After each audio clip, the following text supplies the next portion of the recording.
Welcome to part 7 and the final part of a series of widows and virgins. So I was reading out Revelation chapter 18 verses 7, which says about Mystery Babel, which she says that I am a queen and I am not a widow and shall not see mourning.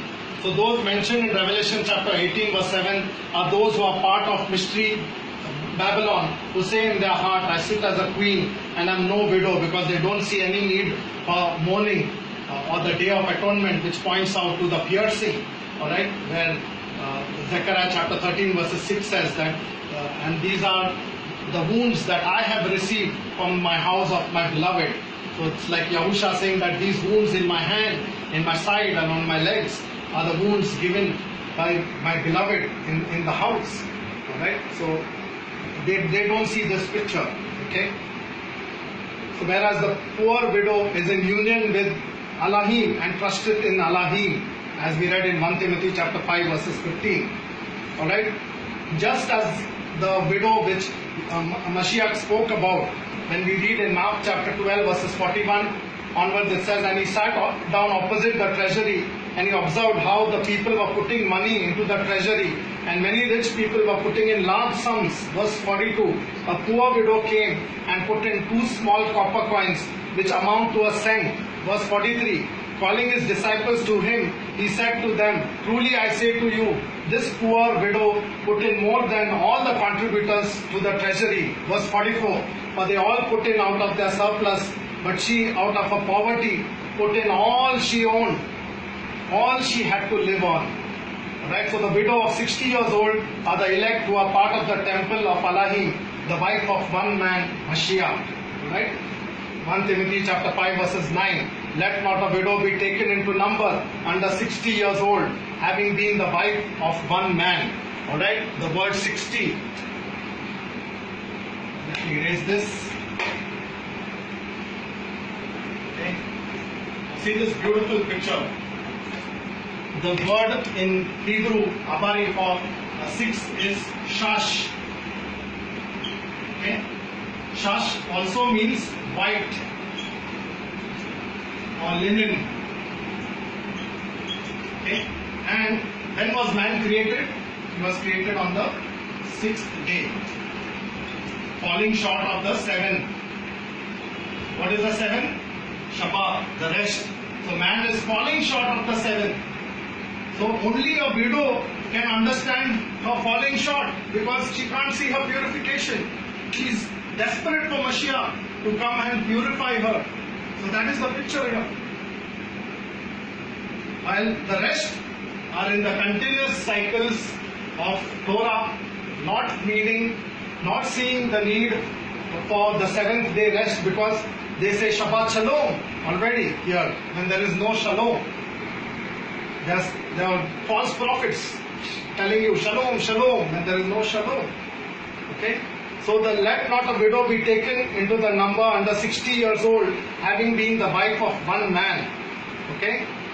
And if you see in Ezra chapter 6 verses 3, in the dimensions of the sacrifices, the altar that was built, it says, in the first year of King Cyrus the king made a decree concerning the house of Al at Jerusalem. Let the house be built, the place where they offered sacrifices, and let its foundations be retained, its height being 60 cubits and its width 60 cubits. Alright, so the picture can be seen from the esteem that the elect will receive from a bridegroom being in union with him by being in his portion. Songs of Solomon, chapter 6, verses 7 and 8. Your temples are like slices of a pomegranate behind your veil. 60 of them are queens and 80 concubines and maidens without number. So the resurrected Mashiach, the true bridegroom, was revealed to the 2 disciples on the road to Emmaus, which was from Jerusalem, about 60 furlongs from Jerusalem. Luke chapter 24 verses 13. And behold, 2 of them was going that same day to a village named Emmaus, which was about 60 furlongs from Jerusalem.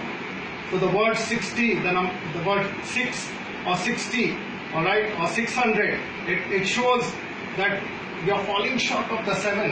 And who can see that falling short? It's only the elect, because they find their completeness in Mashiach, the 7, the Shabbat, the true Shabbat rest.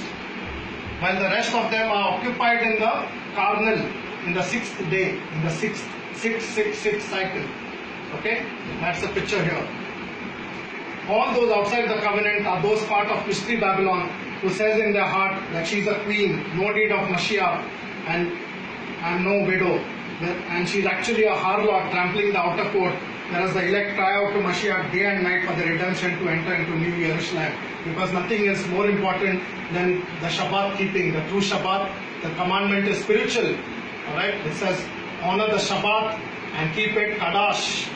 Alright, so the elect are the only one keeping it Kadash because they don't love anything here on earth. They just want to enter into New Jerusalem to be with Mashiach. So that is keeping Shabbat. Right? Luke chapter 18 verses 1 to 2. Now we spoke to them a parable to show that they ought always to pray and not be weary. Verse 2 saying, in a certain city there was a judge who did not fear Elohim and did not respect man. Verse 3, there was a widow in that city and she came to him saying, avenge me from my opponent. Verse 4, for a while he would not, but afterward he said to himself, even though I do not fear Elohim nor respect man. Verse 5, yet because this widow bothers me, I shall avenge her, lest by continually coming she shall wear me out. Let me jump to verse 7. Now shall not Elohim bring about justice for his elect who cry to him day and night, and shall he delay long over them. So Yahusha compared the widow coming to the judge to the elect who cry out to Elohim day and night. Lamentation chapter 1 verses 1. How lonely sits the city that was full of people. She has become like a widow who was once great among the nations. She who was a princess among the provinces has become a tribute payer. So Elohim promises that a widowhood will end very soon. Yeshayahu chapter 54 verses 3 to 13. For thou shalt break forth on the right hand and on the left, and thy seed shall inherit the Goyim, that is the Gentiles, and make desolate the cities, make desolate cities to be inhabited. Fear not, for thou shalt not be ashamed, neither shalt thou be confounded, for you shall not be put to shame. For you shall forget the shame of your youth, and shall not remember the reproach of your widowhood any more. So you shall not, what it says? It says in verse 4 that you will not remember the reproach of your youth, of your virginhood, right, of your maidenhood, and you will not remember the reproach of your widowhood anymore. Verse 5, for your maker is your husband, that is Esh, okay, the Yahuwah Shabuot is his name, and your Redeemer, the Holy One of Yasharel, the Elohim of the whole earth shall he be called. Verse 6, for Yahuwah has called you as a woman forsaken and grieved in spirit, and a wife of youth when you were refused, says Elohim. For a small moment have I forsaken you, but with great mercies will I gather you. And in a little broth I hid my face from you for a moment, but with everlasting kindness will I have mercy on you, says Yahuwah your Redeemer. Such a beautiful picture, right from virginhood to widowhood. Right? So my question to everyone and my prayer to everyone is that we attain to this stage of widowhood, where we understand that whom we have pierced, and we should always desire to enter into New Jerusalem, to keep the Shabbat, right? The 6th day looking to the 7th. Shalom. May Yahuwah Barak.